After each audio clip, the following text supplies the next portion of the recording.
Bonjour, donc je vais vous parler d'un vaste sujet. On va voir les principales entorses et luxations des doigts.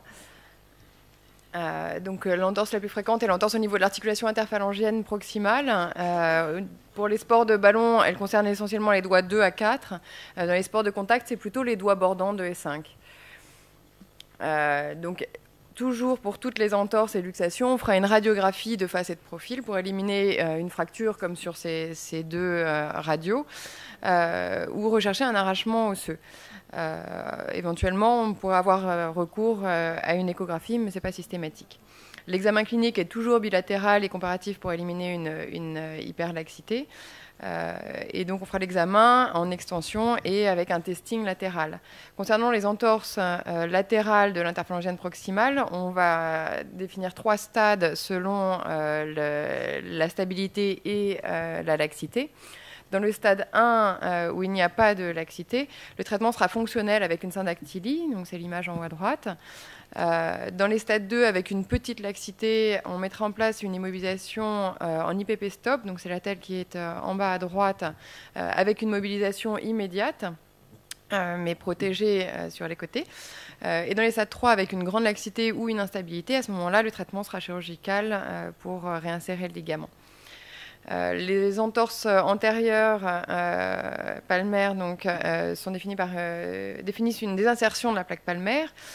Donc là, on fera le testing, on aura une hyperextension. En l'absence de laxité, le traitement est fonctionnel. Si on a une hyperlaxité ou un arrachement osseux non déplacé, ce sera la telle IPP stop comme précédemment.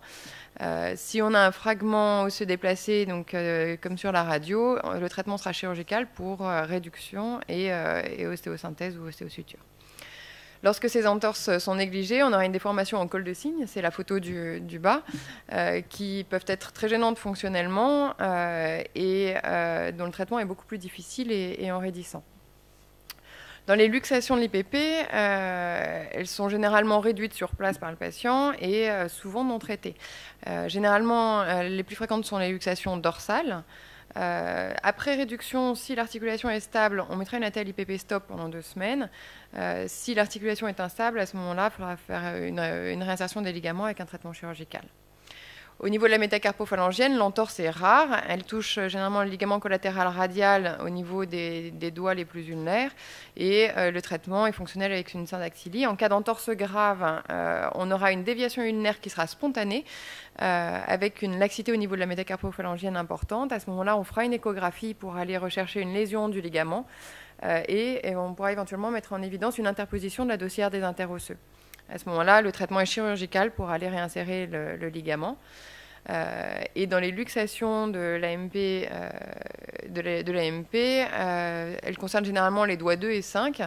Et là, la luxation généralement dorsale avec une incarcération de la tête métacarpienne avec la plaque palmaire qui passe derrière et les tendons fléchisseurs et les muscles interosseux qui passent de part et d'autre, gênant la réduction. Donc généralement, on n'arrive pas à réduire par manœuvre externe et la réduction doit être faite au bloc opératoire. En post-opératoire, on mettra une attelle MPP stop qui permettra la mobilisation en flexion mais empêchera l'extension. Au niveau de l'articulation interphalangienne distale, la luxation est rare, généralement dorsale. À ce moment-là, on fera une réduction par manœuvre externe et après réduction, une petite immobilisation pendant 2 semaines. Au niveau du pouce, l'entorse de la métacarpophalangienne est assez fréquente. Elle touche généralement le ligament latéral interne qui est le plus connu, mais il ne faut pas oublier le ligament latéral externe qu'il ne faut pas négliger et traiter si besoin. Les accidents sportifs sont très pourvoyeurs de ces entorses, mais pas seulement. Il y a beaucoup d'accidents de travail et 12% d'accidents domestiques. Oui. Au testing, on va retrouver une laxité soit en flexion ou en extension, et on va aller rechercher un arrêt mou au testing du ligament latéral interne ou externe. À la radiographie, on pourra mettre en évidence une fracture, arrachement de la base de P1. éventuellement déplacée. Et à l'échographie, on pourra chercher un effet sténaire, c'est-à-dire une lésion du ligament latéral interne dont une des parties va passer au-dessus de l'expansion de l'adducteur en rouge. Et du coup, les deux parties du ligament ne seront plus bout à bout et ne pourront pas cicatriser. Le traitement sera donc du coup forcément chirurgical. Donc en l'absence de laxité ou avec une fracture non déplacée, traitement orthopédique avec une attelle 4 à 6 semaines. Et si on a une laxité, un effet sténaire ou une fracture déplacée, le traitement est chirurgical avec une suture ou une réinsertion comme ici sur la tête du métacarpien ou une ostéosynthèse.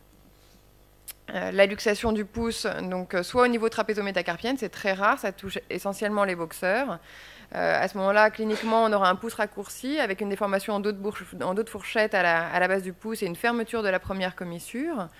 Là, selon les écoles, soit la réduction est orthopédique avec éventuellement un brochage pour fixer temporairement, soit une réduction à ciel ouvert et une réparation des ligaments. Au niveau de la métacarpophalangienne, la luxation la plus fréquente est la luxation dorsale dite de Farabeuf, avec un pouce qui aura un aspect en Z, qui est la métacarpophalangienne la plus courante.